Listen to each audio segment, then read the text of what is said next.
মববাজ জামাত নেতা শফিকুল ইসলাম মাসুদ সেই ইসলামী ব্যাংকের মালিক নাকি গ্রাহক?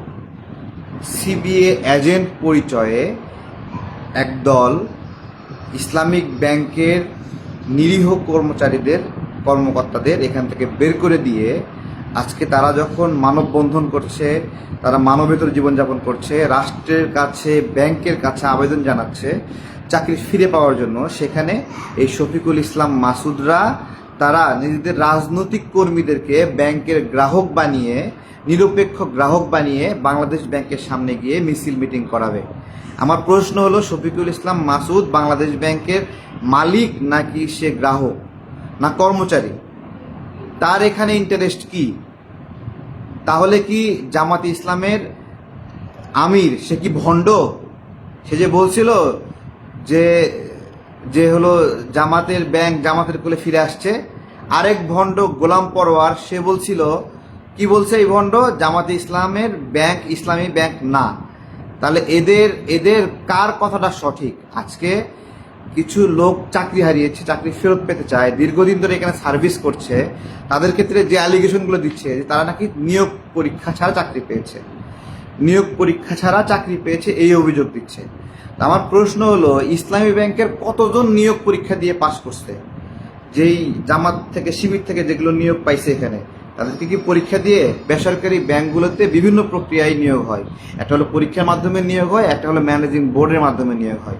তাহলে এরা যেই প্রশ্ন করছে, তাহলে এদের শুধু যারা যে চাকরি থেকে বাদ দিছে শুধু তাদের না, যারা চাকরি করতেছে জামাত শিবিরের ওদেরও আবার পরীক্ষা নেই। ওরা আবার পরীক্ষা দেবে? বলেন, ওরা আবার পরীক্ষা দেবে? যাদেরকে বাদ দেয়নি এখন ওদের পরীক্ষা দেবে? তো এইটাই আর কি। তো এদের মূল উদ্দেশ্য নির্বাচনের ঠিক আগে প্রকাশ পেয়েছিল যে কিভাবে ইসলামী ব্যাংকের শিবির যারা আছে, জামাত থেকে যারা আছে, তাদেরকে দিয়ে কিভাবে ভোট চুরি করাবে। এই শফিকুল ইসলাম মাসুদ মববাজ, যে বাংলাদেশ ব্যাংকের সামনে ইসলামী ব্যাংক নিয়ে মব করতে চায়, বিভিন্ন এলাকায় নিজেদের কর্মী বাহিনীদেরকে জড়ো করতেছে 200, 300, 500 করে। এই মববাজ আমরা নির্বাচনের সময় দেখছি কিভাবে ভোট চুরির ষড়যন্ত্র করেছিল, আমরা দেখেছি। এটা খুব কপাল ভালো বাংলাদেশের, এই জন্য এই মববাজরা নির্বাচনে অংশগ্রহণ করতে পারেনি। এবং আরও গুরুত্বপূর্ণ বিষয়, যে জায়গাতে এরা মার খেয়েছে সেটা হলো ব্যারিস্টার আরমানের কার্যক্রমে সেটা প্রকাশ পেয়েছে। নির্বাচনের আগে বিকাশে লেনদেন করতে পারে নাই, মাথা গেছে ঘুরে, এবং এনপিএসবিএফ নাকি যেটা আছে, যেটা ব্যাংকিং ট্রান্সফার যেটার মাধ্যমে হয় বিকাশে, ওইটাও বন্ধ করে দিয়েছিল। এই সব কিছু করে মাথা ঘুরে গিয়ে এরা এখন নগদ কোম্পানিকে কিনতে যাচ্ছে, যাতে করে ওই সামনে যে নির্বাচন আছে ওইটা নিয়ে এখন থেকে প্ল্যানিং করছে যে সরকারি নগদ যদি কিনে নিতে পারে তাহলে নির্বাচনের আগে ওই ভোটটা কিনতে পারবে। এবং দেখেন, এরা যে জায়গায় ভোটগুলোতে ভালো করছে সব জায়গায় গরিব মানুষের সংখ্যা বেশি, গরিব মানুষগুলোকে টাকা দিয়ে ভোট কিনে আজকে এই অবস্থায় আসছে। এই মববাজগুলো বাংলাদেশ ব্যাংকের সামনে দলীয় যে, আমি আপনাদেরকে বলছি, দেখেন আপনারা মাইন্ড করবেন না, যেহেতু শফিকুল ইসলাম মাসুদ তার এই নির্দেশনা তাদের রাজনৈতিক গ্রুপগুলোতে দিছে যে একটা ব্যাংক দেখেন, এই ব্যাংকে যখন তারল্য সংকট হয় তখন দায় নিতে হয় বাংলাদেশ ব্যাংকে। যখন এটার ঋণ খেলাপি হলো তখন বাংলাদেশ ব্যাংকে দায় নিয়ে টাকা প্রিন্ট করে দিয়ে গ্রাহকের চাহিদা পূরণ করতে হয়েছে এই ইসলামী ব্যাংকের। তাহলে দায় যদি বাংলাদেশ ব্যাংক নেয়, দায় নিবে বাংলাদেশ ব্যাংক, আর মিষ্টি খাবে শফিকুল ইসলাম মাসুদরা। হ্যাঁ, এই নির্বাচনে কত কোটি টাকা যে এখানে লুটপাট করছে এই ব্যাংকিং থেকে, তার কোনো হিসাব আছে? তা তদন্ত হওয়া লাগবে না? তদন্ত করতে দেবে না এরা। ওই যে মব সৃষ্টি করতেছে বিভিন্ন জায়গা থেকে, ওদের রাজনৈতিক গ্রুপ থেকে যেহেতু লোক ভাড়া করতেছে ওরা, তাই আমি রাষ্ট্রকে অনুরোধ করব, আপনারাও যেহেতু রাজনৈতিক লোকেরা এটা নিরপেক্ষ গ্রাহক সাজে আসতেছে, আপনারাও রাজনৈতিকভাবে তাহলে মোকাবেলা করার জন্য প্রস্তুতি নেন, এবং এই ব্যাংকটা খুলছেই এমনভাবে করছে যে জামাত শিবিরের লোকদেরকে নিয়োগ দিবে, তাদেরকে দিয়ে নির্বাচন ম্যানিপুলেট করবে, তাদেরকে দিয়ে ইচ্ছা মতো তারা অর্থনৈতিক কারসাজি করবে। এই যে নাবিল গ্রুপ, জামাতের গ্রুপ না, জামাতের রাজশাহী যে কর্মসূচি ছিল সেখানে নাবিল গ্রুপের চেয়ারম্যান করছে না, কিভাবে ঋণটা নিছে, কিভাবে জামাতের এই গ্রুপ কিভাবে ঋণ নিছে? নামকা ওয়াস্তে একটা কোম্পানিকে, একটা প্রতিষ্ঠানকে, যেখানে কোম্পানির কোনো অস্তিত্ব নাই, এরকম শাখা খুলে তারা করেছে। ওরা অনেকে ওই যে কি এসএলএম গ্রুপের নাম দেয়। এসএলএম গ্রুপের কাছে এই ব্যাংকের তদারকির দায়িত্ব কে দিছে? জামাত দিছে না? আবার যখন ইসলাম গ্রুপ চলে গেছে এখান থেকে, তখন নাবিল গ্রুপ সহ বিভিন্ন গ্রুপকে সংযুক্ত করে কে গেছে? ইসলাম গ্রুপ করে গেছে না? করে গেছে না? কিন্তু আমার প্রশ্ন হলো, এই যে করতেছে, একটা ব্যাংকে জনগণের টাকা রাখতেছে, কিন্তু নিয়োগ দিবে হলো, টাকা নেবে জনগণের, নিয়োগ দিবে হলো জামাত শিবিরের, এটা কি মানবিকতা? এটা কি মানবিকতা? হ্যাঁ? তো এই যে গ্রুপ যারা কোরবানির গোশত মানুষকে দেওয়ার ক্ষেত্রে চিন্তা করে, জামাত করে কিনা, এই যে করাইল বস্তিতে যখন দুর্ঘটনা ঘটতেছে না, খুঁজে খুঁজে খুঁজে খুঁজে ছোট লোকগুলো ঠিক ওদের নেতাকর্মী যারা তাদের কাছে গিয়ে ত্রাণ পৌঁছাইছে, অন্য কারো কাছে দেয়নি, অন্য কারো কাছে দেয়নি। কিন্তু নির্বাচনের সময় ঠিকই আবার যায় 10,000-15,000 করে দিয়ে ভোট করার চেষ্টা করতেছে, কিন্তু করাইল বস্তি মানুষ এদেরকে ভোট দেয়নি। তো এই যে অর্থনৈতিক একটা প্রতিষ্ঠান খুলে ইচ্ছামতো লুটপাট করবে, ইচ্ছামতো নিজেদের লোক নিয়োগ দিবে, ওদের সমর্থন না করে তাদেরকে বের করে দিবে, কেন এই লোকগুলোকে কেন চাকরিচ্যুত করছে জানেন? শুনবেন আপনারা, ওদের একটা সিস্টেম আছে যে ওদের ওখানে চাকরি করতে হলে ইয়ানুত দিতে হবে।